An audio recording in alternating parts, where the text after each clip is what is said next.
19000吨的原油跟天然气，再打下去的话就没得用了。安理会里面，伊朗大使讲了一句话，他说：“你们再这样不遵守国际法，自然会有人制裁你们。”伊朗其实老实讲一句，他不是没有能力打，其实他的报复能量蛮可观的，还打到了塞浦路斯。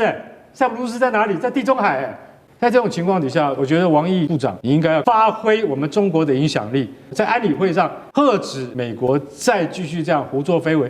赶快来关心美伊战争在开打之后，没有想到现在恐怖攻击，尤其在美国当地的恐怖攻击正在遍地开花。另外影响到的就是伊朗最新祭出制裁，它要封锁整个荷姆兹海峡，并且已经布了6000枚的它的水雷，封锁住海峡。伊朗直攻川普的2大命门，恐怕影响到接下来川普的支持度，甚至接下来的选举。赶快来看到现在中东问题已经烧回到美国的本土了，川普没有料想到吗？美国现在内部正在掀起的就是反战示威了，而且在多个城市正在爆发当中。赶快看到地点，包括了有亚特兰大、波士顿、拉斯维加斯等等的大城市，还有再来看到白宫以及纽约时报广场都爆发了民众的抗议，他们怒吼不要美军介入在中东地区。真的是这样子吗？赶快来看到细节的最新民调，目前只有27%的美国人是支持川普对伊朗动武的，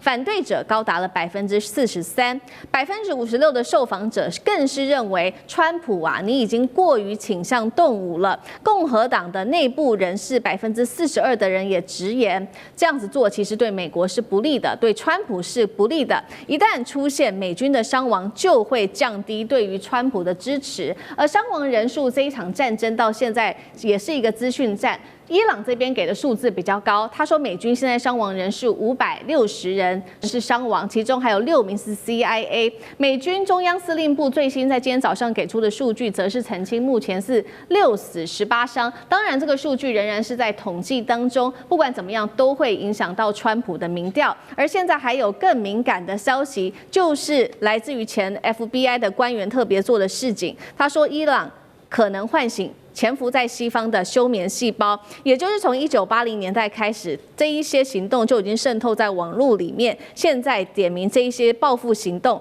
可能被唤醒，也就是可以看到最近的2个重大的枪击案发生在德州跟俄亥俄州的案件，都被列为是跟美伊战争之后的恐怖主义是有关系的。现在案件的侦办也朝着这个方向来去做调查。这一些所谓的休眠细胞启动之后，美国真的有能力完全的来防范吗？如果恐攻真的扩散，接下来对于川普有多大的冲击？大使怎么看？对，我觉得这个 FBI 还有德国官员他们是非常专业的啊。其实，在这个上一次美国反恐行动这个之前，也是911之后，美国搞全球反恐。其实那个时候，其实这个回教极端主义他们就用所谓的不对称战争，比如说攻击美国的这个世贸大楼，就是不对称战争。那当时美国其实国土是相当开放的，可是911以后，美国就把国土安全部出来就把这个整个国土搞得水泄不通。可是呢，当时美国还是很多防不住。不过美国有一个情况，它是比欧洲好的，所以德国像欧洲他们是很紧张的，就是说美国的所谓的本土的这种恐怖主义是比较少的，就欧洲很多。欧洲你比如说法国有600万到1000万的这个穆斯林的第2代跟第3代，他们因为宗教关系，在当地是没有办法融入当地社会，所以他们有反社会倾向，而且呢，他们是很同情穆斯林其他穆斯林国家的处境的，所以他们是土生土长，比如说是德国人，土生土长的法国人，甚至土生土长的英国人，可是他们也会变成恐怖分子。很多当时这个圣战组织在这个中东一号召，很多英国、法国，甚至比利时、欧洲的很多，在当地出生的那是当地的人他就回去参加圣战组织了，就有点像犹太人今天犹太一打仗全世界犹太人，不管你是德国人、美国人哪一国人，都回去打仗一样。那这个对穆斯林呢也是有情况。那现在过去很长一段时间，其实穆斯林跟西方世界的关系是比较缓和的，那么中间也有很多的互动。可是这场战争如果一打起来的话，那这个穆斯林跟这个尤其这个波斯的穆斯林，还有就是什叶派的穆斯林的话，那么在很多西方国家啦，它可能就会产生一种不满、反社会，甚至走向极端。像美国现在德州这个案子基本上就是这一类，他就是一个穆斯林，是，所以川普做事情是非常莽撞，他是怎么样？他是外科手术式的，可是呢治标都不治本。川普做任何事都只是治标不治本，而且他都是会留下非常这种所谓的未来的灾难，他都不管。所以呢，他今天这个做法，像 FBI 还有这个德国这个欧洲人尤其紧张。你知道，美国有一阵子在检讨他的免签政策的时候，要把英国剔除出去。英国英国公民拿英国不能用免签进这个美国，为什么原因？就是美国有一个给免签的标准，说你不能有本土出身的恐怖主义。结果英国好多个，那这个就是说，在英国你去看英国国会，现在看起来阿三的戴个头发，还有这种非洲人，还有穆斯林。都已经进到他国会对不对？英国是不断在妥协，维持社会的和谐，可是他社会还是很那个对立这个宗教之间对立还是很严重的。那你今天美国这个川普这样一搞的这个穆斯林的极端主义又重新再抬头的话，美国可能受害还浅，欧洲可能是首当其冲。所以这件事情，我认为他们的警告是非常真实的，也非常可能会发生的。这个川普是想都不去想他的。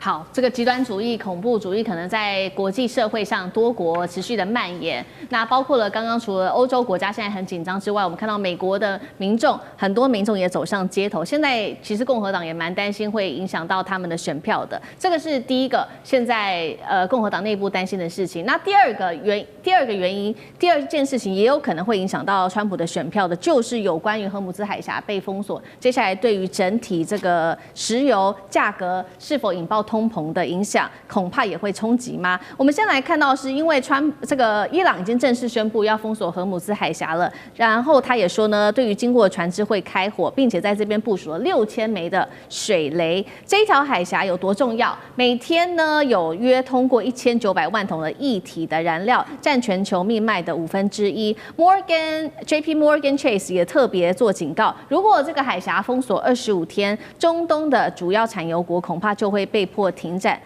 到时候布兰特原油的价格就会飙破$100。那么很多的美国人就说了，只要汽油上涨，就会降低对于川普的支持，等于再度打击川普的选票吗？上次哥怎么看？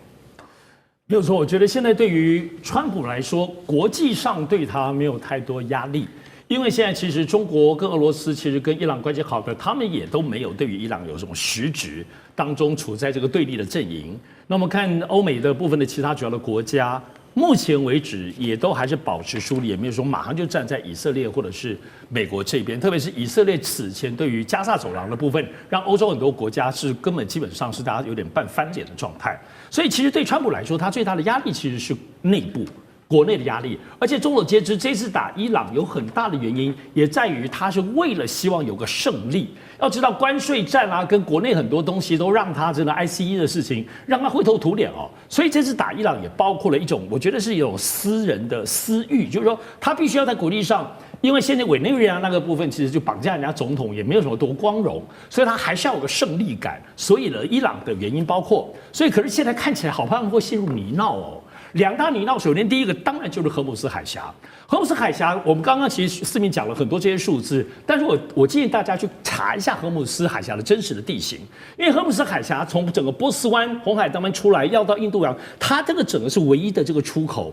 在这个荷姆斯海峡，它其实看起来，不是很多船可以走吗？不是，它那边有很多岛屿，有很多暗礁，它的深度只有60公尺左右，而真正能够走船的，大概不会有暗礁碰到，就只有2公里。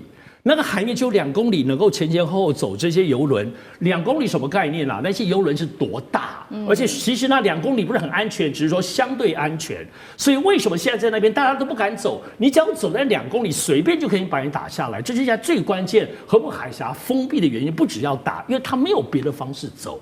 所以影响所及，现在对于全世界，我们不要说别的了，单单就日本。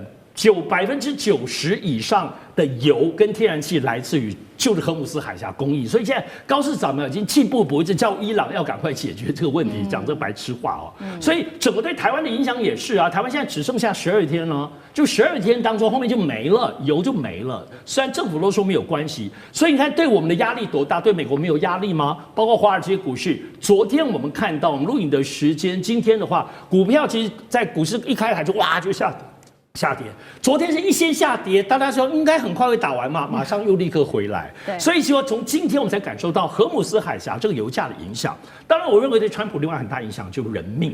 现在刚刚其实提到，在伊朗说你们死了500多个死伤，然后美国说没有，可是你可以看到从川普跟美国军方表示的东西，其实都有在暗扛数字，而且我们看到伊朗打了27个基地。东打西打当中，你说能够死伤这么少吗？我是不相信的哦。所以，如果一旦这种莫名其妙死伤，而且要知道打仗最怕遇到谁？遇到不怕死的。现在伊朗政权保卫战这个国家，如果被美国这样攻下去，是不是要亡国了？所以他们现在这个状况来，你都唔惊戏，把你真的打，而且他们也不是乱打。以这波你看到他打27个整个美国整个包括其他穆斯林国家的军事基地，也打大使馆，还有我特别注意到他打一些港口，这些港口就是美国军舰跟航空母舰的补给的那些港口都打掉了。所以只要打完之后，你说现在美国军舰那边他不要补给嘛？所以呢，这个对象我刚刚在强调，他不怕死。他现在如果硬要跟你杠上去，可是美国或川普是怕美军死伤太多，对他产生后面的影响的。对，好，所以我们持续看到，那现在伊朗等于是加大力道嘛？刚刚特别提到，不管是打军事基地、大使馆、港口，不只是打在美军影响的部分，还有以色列。那么现在战火持续的外溢到其他的地方，中东几个很重要的地点，包括了杜拜、杜哈、阿布达比、科威特，持续的传出爆炸声响。英国驻塞浦路斯的基地也遭到无人机最新的攻击。即使我们现在看到这些西方国家很紧张哦，寄出的警告也都没有任何作用。英法德国都说要准备对等防卫了，但是伊朗持续强调这是他们合法的权利，防卫行动是没有上限的。那中国呢？中国如果在这个时候出来调停，到底有没有用？外长王毅已经跟伊朗、法国、阿曼通话了，希望美以可以立刻停火，到底有没有用？干哥怎么看？好，你看嘛，就是伊朗他的报复，他对于杜拜，我们最早听到的就是说伊朗的那个报复是在杜拜国际机场然后现在连那个帆船饭店都被击中了，所以大家就会觉得说，这个伊朗他不是随便打的，他会选择什么？在国际声量很高、能见度很高的地方，国际机场不要开玩笑了。但是我们可以知道，它最多顶多是用到见证者136型的无人机。为什么？这个无人机可以飞1000公里，但是它的战斗部很小，也就是说它弹头威力不大，所以造成的损伤很有限。可是它会分别去打杜拜、去打阿布达比、去打科威特，然后像我刚刚讲的，用法塔赫去击中了苏埃巴港，就科威特的港口，你就会晓得说，它其实是有步骤在做的。那所以老实讲一句，它现在不但可以在这4个国家里面动手动脚，你就会觉得说，其实它的报复这个能量蛮可观的，还打到哪里？塞浦路斯塞浦路斯在哪里？在地中海可以打到那么远的地方去。所以我今天就坦白讲一句，他不是没有能力打，而是伊朗其实老实讲一句，他在所有阿拉伯世界之中，他的科技水准是最高的，但是他的实战经验是不够的。所以我认为，这战争如果再拖长的话，对谁都没有好处。伊朗经济已经很凋敝了，那像刚才上次讲的，19000吨的原油跟天然气，这里面包括台湾的台湾已经很多专家今天在早报上面也讲了，台湾的 LNG 天然气怎么办？再打下去的话就没得用了，你知道？就是那个船根本开不过来嘛。在这种情况底下，我觉得王毅部长你应该要赶快出面。为什么？出面呼吁美国在安理会上发挥我们中国的影响力，遏止美国再继续这样胡作非为。你知道，就在昨天安理会里面，美国的大使跟伊朗大使2个人针锋相对，结果伊朗大使说：“你们再这样不遵守国际法，自然会有人制裁你们。”然后那个美国大使就一直在讲，我们完全没有违反国际法。结果最后伊朗大使讲了一句话，他说：“应该要有人教你什么样叫做礼貌2个字。”这样，所以你看着那个，你看他们在封箱队，你会觉得非常有趣，你知道？比如说讲完了以后，中国大使但是没有发言。我认为王毅部长他应该是说，没关系，我们派航空母舰战斗群去干嘛？去演习，我们到红海去演习。我觉得这个才是真正帮伊朗。当然，这是我个人的见解了。我们持续讨论美以现在突袭轰炸伊朗的原因为何，是否也在要颠覆政权，对中俄来做施压呢？我们来看到美国的接连的动作，打了美国之后又打伊朗，是不是也在为接下来的川习会铺路呢？川习会会不会出现什么样的变数？今天这一节我们会持续的一起来关心。好，再看到的是美以联手打了伊朗之后，引爆全球动荡，现在包括中俄也已经出面来表态喊话了。我们先来看到中国外长王毅怎么说。他说呢，美国和以色列在这个伊美的谈判进程当中，那么对于伊朗发动袭击不可以接受。那么公然的击杀了主权国家领导人，是鼓动政权更迭，更不可以接受。中方反对，并且予以谴责。俄罗斯的外长也出面喊话，他说美国跟以色列对伊朗进行军事的打击，已经严重破坏整体中东局势稳定了。俄罗斯跟中国的立场是一模一样的，俄罗斯希望跟中国一起加强协调与沟通，呼吁立即停止战事，回归外交谈判的进度当中。中俄现在等于说直接两方都已经站出来力挺伊朗到底了，主要原因就是他们在不管是经济上或者是军事上，跟伊朗都有长期的合作，也被视为是重要的盟友。这一次伊朗遭到攻击，同时也当然会打乱中国大陆跟俄罗斯在中东原本的布局。但是我们也来稍微回顾一下，川普在今年他的动作非常的多，打击的对象从先前的委内瑞拉到现在的伊朗，怎么都跟中俄有关系？会不会他剑指的就是中俄，而特别是不是剑指中国大陆？杨老师有怎么解读？我就引一位大家都知道的，就是美国的学者葛兰仪，他在 X 上面发表一篇，他说北京对台自有其自身的时间表跟战略，不会受到伊朗、委内瑞拉或乌克兰的强烈影响。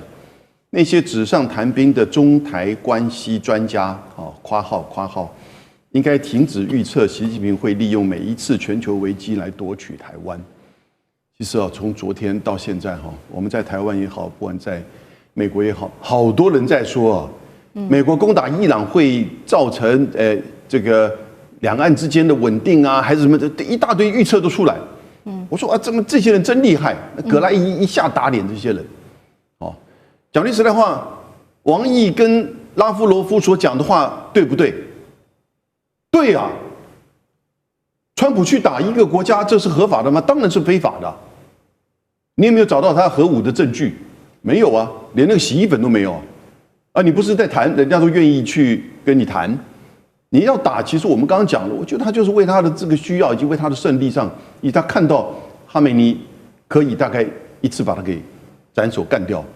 那可是这种东西，就基本上像是一种已经没有任何秩序标准的新君主这种霸权作为。到了21世纪，你看到川普他的一切是这种裙带资本主义加上新君主主义，就随他的喜欢。那一定有大国要出来讲话，连英国这次都只是同意美国用他的基地，但是英国都没有说我支持这个作为，但是他强调他不参与。欧洲国家都说这会造成严重的影响，只有一个国家第一时间跳出来支持川普，高市早苗。那是因为他们需要川普这个支持来对抗中国。可是，在今天的国际秩序其实已经没有什么秩序可言，强国的随意的作为真的是随他喜欢。那但是这个时候有大国出来讲话，我们就把它去做等号，说你看这个都是跟中国、俄国关系密切，某种程度也许是。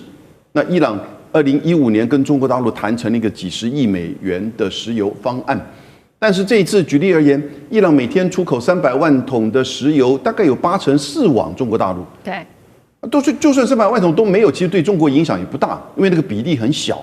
那他也可以立即的从俄罗斯跟别的地方取得这个替换，而不像是我们台湾其实从尼米兹从中东来的，占我们的原油进口大概是60%，占天然气大概是2%，所以对日本、韩国、台湾影响比较大。因此，这个时候你来说，这到底跟谁关系密切，可能都忘记跟我们台湾关系最密切，所以这个时候，很多这种所谓纸上谈兵的一些战略专家会告诉你，从他的政治的立场或者是意识形态，那美国也是一样，同样会有这样一个说法。可是我们已经回到了一种现实主义的丛林法则了。那这个时候，你不需要从所谓的过去的那种思维、意识形态来去看待。我觉得中俄在这一次的立场上，当然是觉得美国是跨越界限，可是呢，他也知道。这个是现在新的国际丛林法则。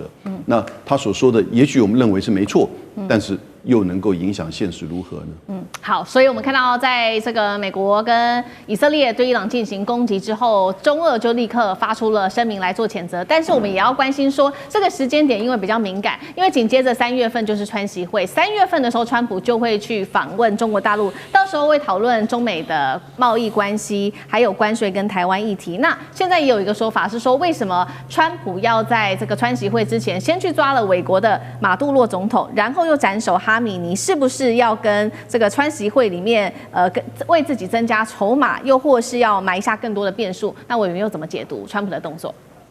我倒是不认为川普因为打了伊朗以后，他到中国大陆就比较有本钱对习近平讲话。我不认为这样讲。是为什么？因为虽然王毅讲说应该以谴责，然后这个拉夫罗夫说：“哎呀，你应该谈判。”这是外交官讲的话。哎，你只能什么？你只能谴责。你只能谈判。刚才有文兄讲对了哈，从 O to B， 对与不对绝对是美国不对，以色列不对，但是只要战争一发动，就没有对错是非，只有输跟赢。我们必须要面对这样的一个客观的现实。历史上就是这样子啊，很多讲了一大堆道理，都开战了以后，最后赢的人解释，这个好意外吗？没有好意外的哈。所以对于川普，他当然有他内政上的需要、个人的一些想法，但是他的战略目标很清楚，就是他举出来的台面上说，要你废核，要你废导弹啊，要你废弃代理人，然后更重要，要你废弃教师政权。他4个目标啊，很清楚啊。而这个4个目标也是他打这一次真正的战略上的需求。所以他抓马杜罗就是在他公布说，大西洋就是整个中南美洲就是我的势力范围，你谁都不敢跟我这样。就马杜罗抓了以后有没有效果？立竿见影。有，我们必须承认这一点。巴西总统卢拉敢讲什么吗？没有。哥伦比亚总统还敢讲什么吗？没有。连那个尼加拉瓜的总统奥特加，川普下令叫他释放所有的政治犯，他乖乖释放啊，连话都不敢吭一声。然后尼加拉瓜、洪都拉斯尼加拉瓜选举，说你如果给我选出个反美，我就揍你一顿。那些选民乖乖投一个中间偏右的选民出来，这个就是立竿见影，你不能当作没看到它的效果。在国际政治上，武力还是很有用的。那你今天打了伊朗了以后，以色列在那边就当美国最大的军事基地啦，它可以牵制中东所有的国家。很多人讲以色列说啊，以色列把美国牵着走，错的。跟美国利用以色列作为它中东最重要的军事基地，其实以色列整个就是美国的军事基地，在战略上来讲，牵制附近所有的国家。所以对于这个美国，因为打了伊朗以后，就强化了它作为以色列作为军事基地在中东的影响力，它等于就可以对所有的石油输出国家，这个说一不二啦。因为你想想看哈，中国从波斯湾进口的石油占中国进口石油多少？50%。然后伊朗的占多少？伊朗占中国进口石油的13%。你知道基于这2个数字是代表什么含义？代表说我跟中国谈的时候，我多了一项筹码，就是石油。对。那中国这个50%来自波斯湾进口的石油，容不容易被取代？应该很容易被取代。因为它有个俄罗斯，所以中俄2国如果绑得更紧密，那对中国来讲，俄罗斯的石油产量够中国相当大概70%以上可以补足，没有问题。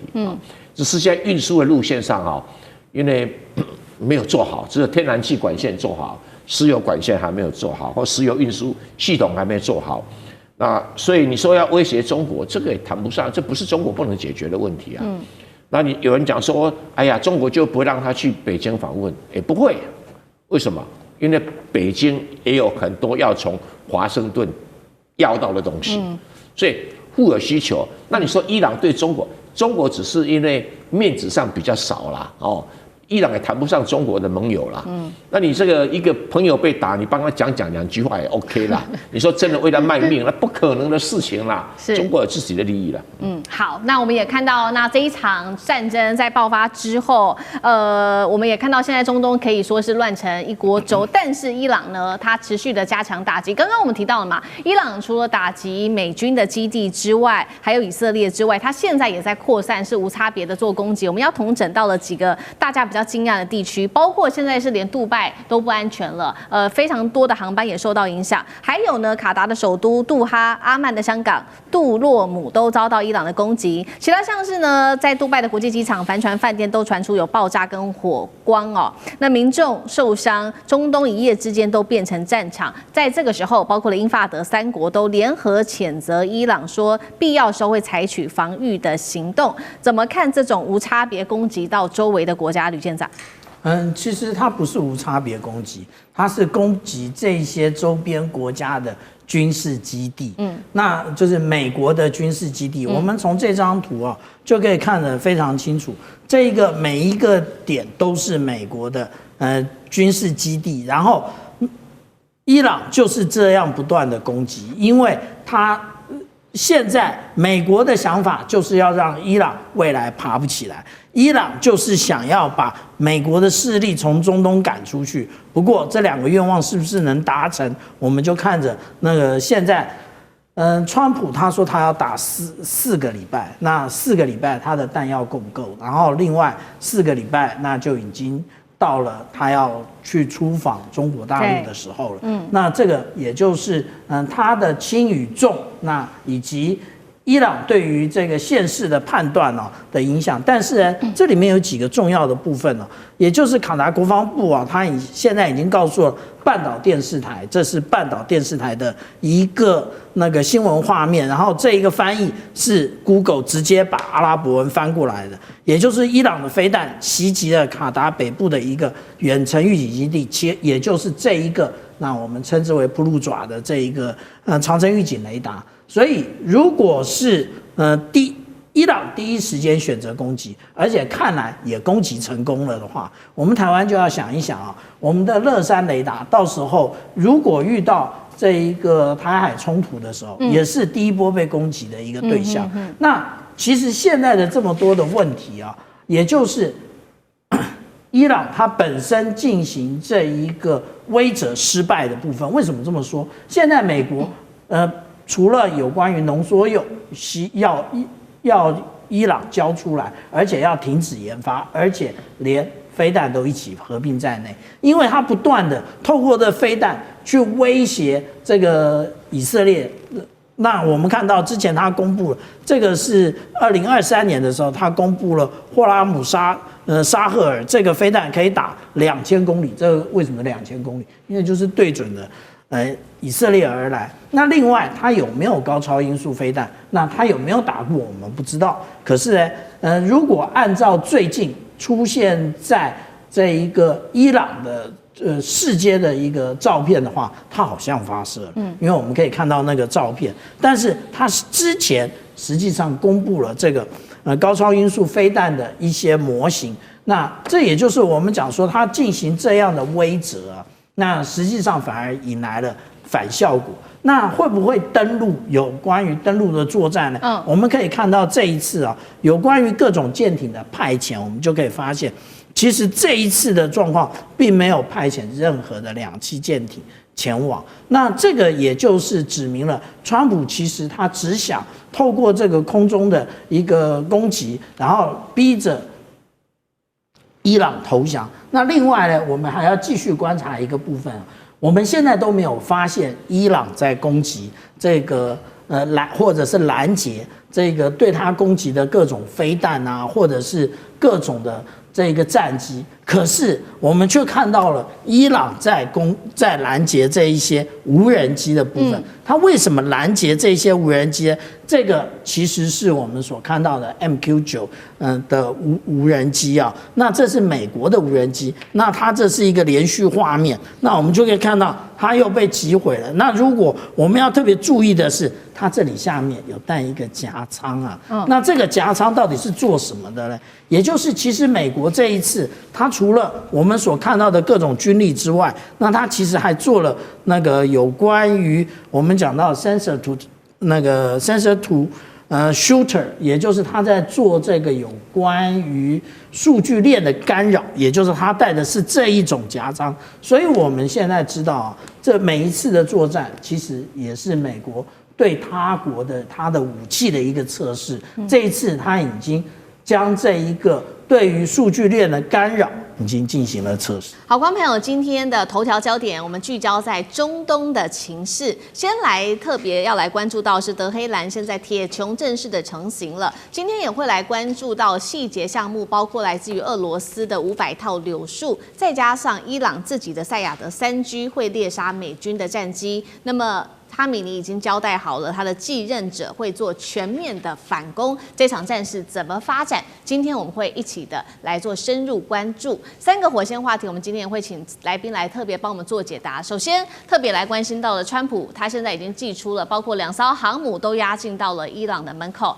另外再加上270架的战机随时待命。伊朗现在有什么底气不怕美军呢？在这样子的一个强势压境之下。再来，我们会关注到的是，有了俄罗斯的这一款这个监射飞弹柳树，再加上伊朗的最新的这个是赛亚德3G 的防御网。军事面，我们今天也会关注，在这样子的一个压力之下，美军还能够像当年的贝尔格勒轰炸那样打吗？最后会来关注到哈米尼，他已经选好了他的继任者，再加上现在说代理人战争可能会从中东地区延伸到欧洲，在这样的情况之下，川普真的敢动手吗？今天就这些议题，我们会一起来做深入的关心。好，本周我们就要关心到是在阿曼的斡旋下，在日内瓦这个地方会重启美伊之间的谈判。那么谈判桌上面，我们可以看到背后更是暗潮汹涌。尤其现在刚刚关注到了美军的动作，除了2艘航母之外，还有270架的战机都在待命。再加上我们来看到来自于美国的特使，他现在也说出了川普的压力哦。他认为川普现在其实压力是很大的，因为他不能理解为什么伊朗在这么大的一个军事的威胁下，到现在仍然可以不屈服。川普为此感到非常的纳闷。好，那么我们也来看到，那到底伊朗有什么样的底气？可以到现在还是不屈服呢？首先，我们要来看到是伊朗跟俄罗斯，其实在去年12月的时候就已经完成签署了一个军售协议，金额高达5亿欧元，并且这些武器会在3年内做交付。这当中细节来看到了，包括了500套柳树的这个防空的系统发射器，还有2500枚的监射飞弹。另一方面，我们来看到伊朗自己也准备好了自己的飞弹系统，它在荷姆兹海峡这边举行首次的实战的一个测试军演，那么还测试了它的长程海军防空飞弹赛亚德3G。今天我们会请来宾特别帮我们解析这一些武器哦，可以建构的是150公里的防御网，拦截目标包括了有战机、无人机，还有巡弋飞弹跟海上巡逻机等等。所以今天节目一开始，我们要来特别看到了遏制的这款武器，再加上伊朗的这个3G 的萨亚德，对于美军的威胁到底有多大？川普在这样子的一个压力下，还能像当年贝尔格勒大轰炸这样做，或者是说上次的午夜之锤这种快速打击，他敢做吗？干哥怎么看？好，所以说伊朗终究不是当年的贝尔格勒，也不会是最近才刚刚发生的委内瑞拉。为什么？那这一次哈，他从俄罗斯引进了500套柳树。柳树我要特别讲一下，它的就是官方的编号叫9M336啊，那它的前身是9M38、9M34啊，就是针式跟箭式监射防空飞弹。说穿了，这个柳树飞弹就是单兵带的就是扛在肩膀上面。那你可以这样想，那这个它的射程范围的话应该不高，对，它只有7到15公里的射程而已。但是它会有一个什么效果，你知道吗？就是美国海军又贵又高的那种F-35，那个战斗机，你飞一点点，飞低一点点看看，你如果飞得太低的话，你就会被我的监视飞弹给打下来，而且你很难从红外线讯机上面去找到发射飞弹的这个士兵，这就是监射式飞弹的好处。那它继承了以前就像美国的相同的标准的那个飞弹，就是刺针飞弹，我们国军也有啊。其实它的工作原理跟它的性能范围都差不多啊，就是差不多10多公里的射程，有时候甚至到了面前，眼睛已经看到了才打。所以这个就是一种什么？就是最后的一个制止的手段。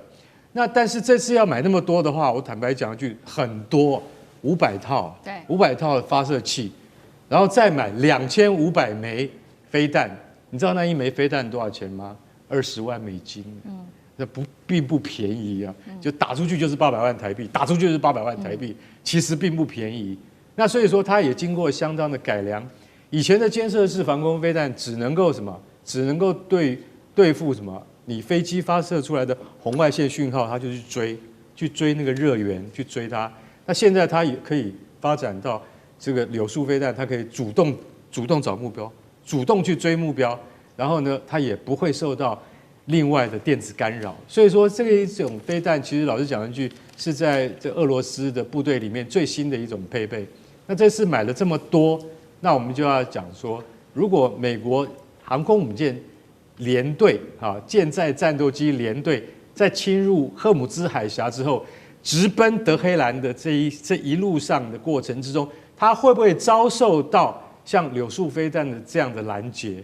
因为从去年的那个12日战争，当时以色列跟美国联手破坏了，把伊斯法罕那个核子设施给打得稀巴烂。那个时候俄罗斯并没有帮忙啊，没有站出来说我一定要赶快去帮伊朗一把或等等之类的。所以说，俄罗斯在这一次的交易之中，它也有一种好像是把去年没有答应伊朗的事情，今年这一次我悄悄的帮你完成一下，就是我偷偷帮你补齐了这一些这个防御措施。然后他们又在赫姆兹海峡首次展示了实战化的长程海军防空飞弹，叫赛亚德3G。赛亚德3G其实就跟俄罗斯的那个就是舰上版的那个榛果树飞弹是一样的东西，其实它这次最大的意义是，它从伊朗海军的垂直发射系统发射出来，这个意义非常重大。为什么？因为一般而言的话，你只能够发射1枚，再补1枚。现在我用垂直发射系统，我可以连续多发。对于美国的舰队入侵，那个空军力量的入侵，它能够连续齐发的话，是美国海军它必须要忌惮的一点。所以我觉得这一次他们那个俄罗斯这个赶快帮忙了，他部署了这批飞弹。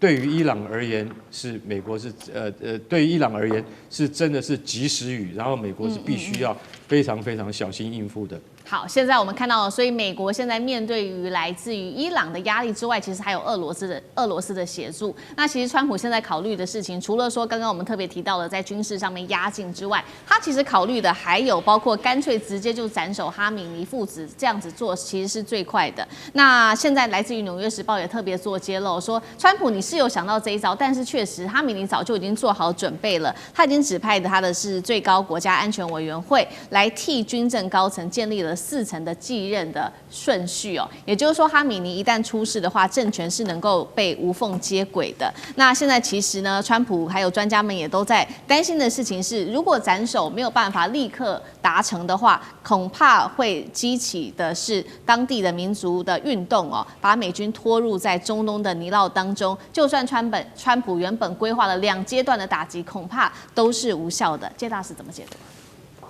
其实川普的剧本想法，其实你可以现在归纳起来，也不过看的就是6套。那么也没有，就是4套好了那就是说，我们就分4套，分前2套跟后2套。前2套很简单，川普打的算盘就是说，他现在不断的军事集结施压，然后外交战场在施压，然后呢军事大军压境，他希望达到一个目的，就是什么？伊朗不战自溃。如果根本不要打你，你就自己就怎么讲？内部就怎么样？自己就怎么吵起来了？内部就把这个现在的这个政府就取代了，然后一团乱局。那这是美国希望得到。另外一个呢，要不战自降，压力那么大，就跟美国这位这个特使讲说，奇怪了，压力那么大，怎么还没屈服？他的意思就是说，要人家不战自降。是。我压力军队放你旁边，你就自己准备投降吧，对不对？这是他两个想法，这是如意算盘。到目前为止，两个都没有发生啊。那另外一套两个剧本呢，就是战而后溃。有时候我出兵了，你就溃了，你就立刻怎么样？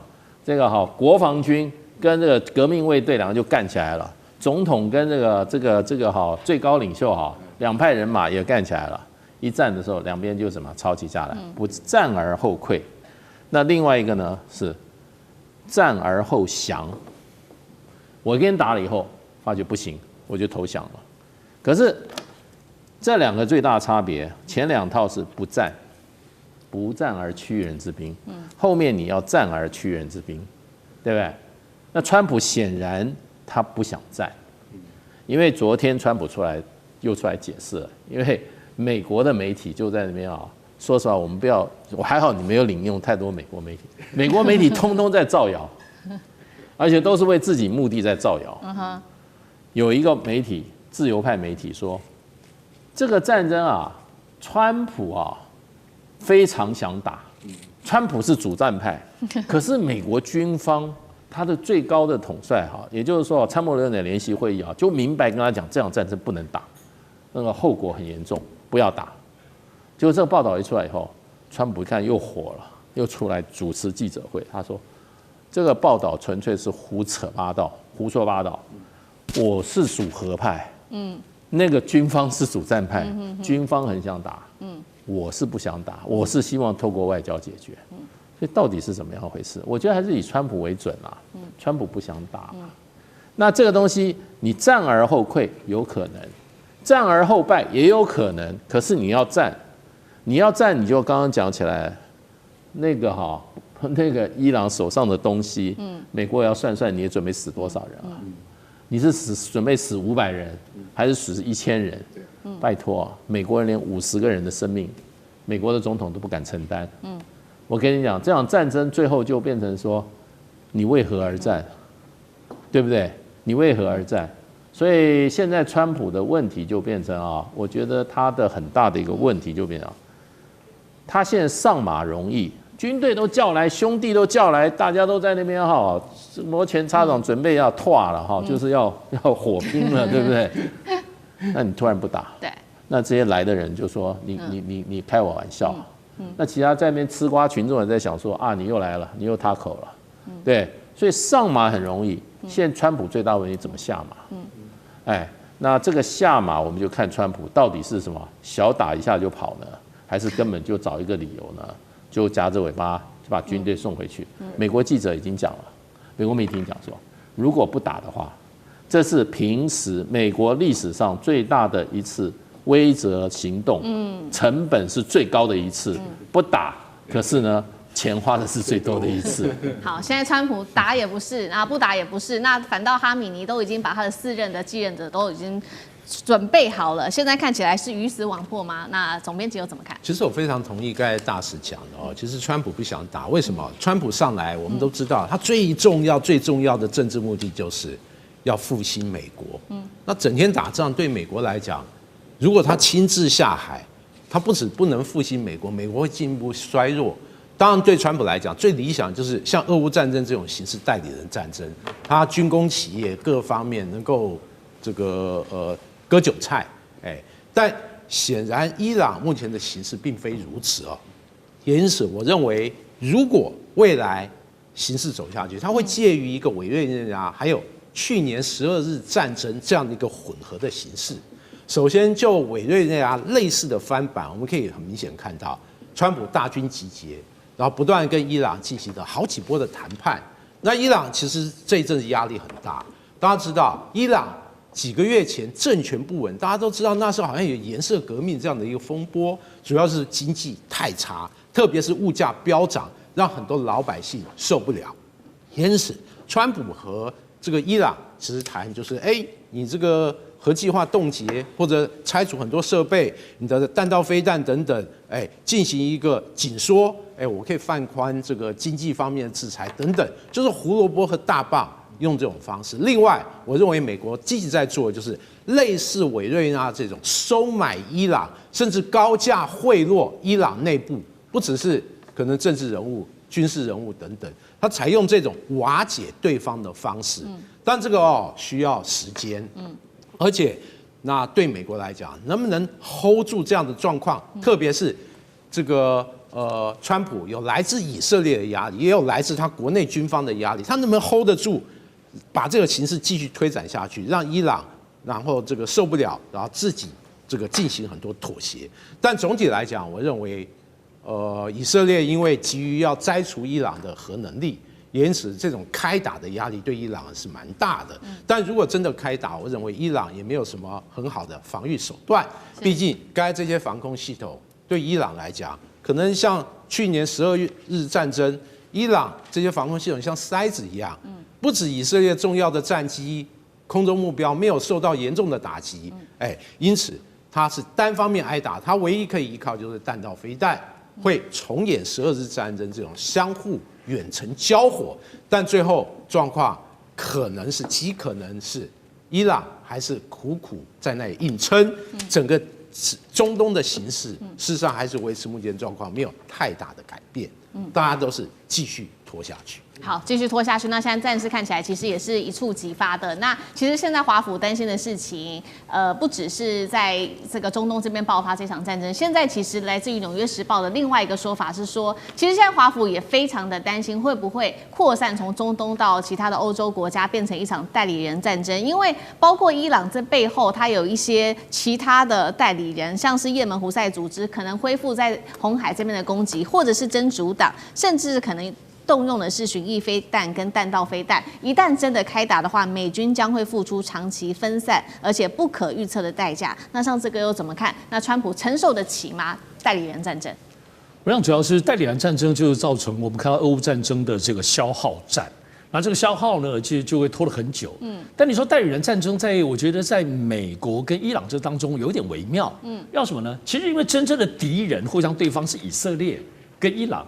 但是现在美国有点公亲变事主哦，就是美国变成以色列的代理人，所以它本质上还是有一些微妙的，跟美国非要把伊朗怎么着这个部分的总的大战略目标，或对美国的真正最大利益，其实跟以色列不同。以色列就在这个中东的局里面，所以我觉得现在还是在看，我始终认为，对于伊朗要不要动手，还是要回到在整个这个美伊或者是在中东当中，就是首先第一个是军事要掌握的情报。这个以及当中要付出的代价，如同前面几位所提到，要花多少钱？我认为特别我们在思考美国，现在在讨论美国这件事情，其实不要讲从思考整个美国五角大厦，现在美国的就是100%就是川普的意志，跟过去说拜登时代当中有很多幕僚在互相决定、互相拉扯不太一样。川普在决定什么就是什么，而且川普作为一个顶流的商人，你一定要相信我，要理解他，他很在乎钱的。他非常在乎花多少钱，花钱能够获得多少代价。白花钱这种事情他是不干的。所以你说现在没有说那么多部队在那个地方都在花钱没有错，但他有没有从其他的方式去获得？我认为现在是因为这个东西不太明朗的是川普不确定他花了这个钱从哪里来，所以还在琢磨，而不是我那么认为说是这个政治当中的这些碰撞。而且我觉得现在作为一个情报上、军事上也需要动态的评估。伊朗现在有个状况，他好像还是要跟你谈，没有像过去显现伊朗就不怕死。我们都知道敌人最可怕就是他是个不怕死的敌人，目前看起来伊朗好像也要在找一些缝隙要活下去，所以表示里头确实有一些磋商，无论针对钱跟情报的空间。我觉得现在还有包括美国自己本身的情绪也让川普很头痛。我唯一现在观察在意的是，川普有没有因为现在因为关税受到很大的挫折，在国内遇到还有 ICE 这些挫折，这个顶流的商人他可不是会硬吞啊，商人们都是我如果不爽，我一定要找个地方有出口。所以我现在唯一的我觉得在俄罗斯对不对，在整个伊朗状况当中，有没有可能是川普个人的情绪爆发的转移，而让他在所谓的这个相对来说比较客观思考当中有一点点落差？因此，真正的不是情绪，是川普的情绪。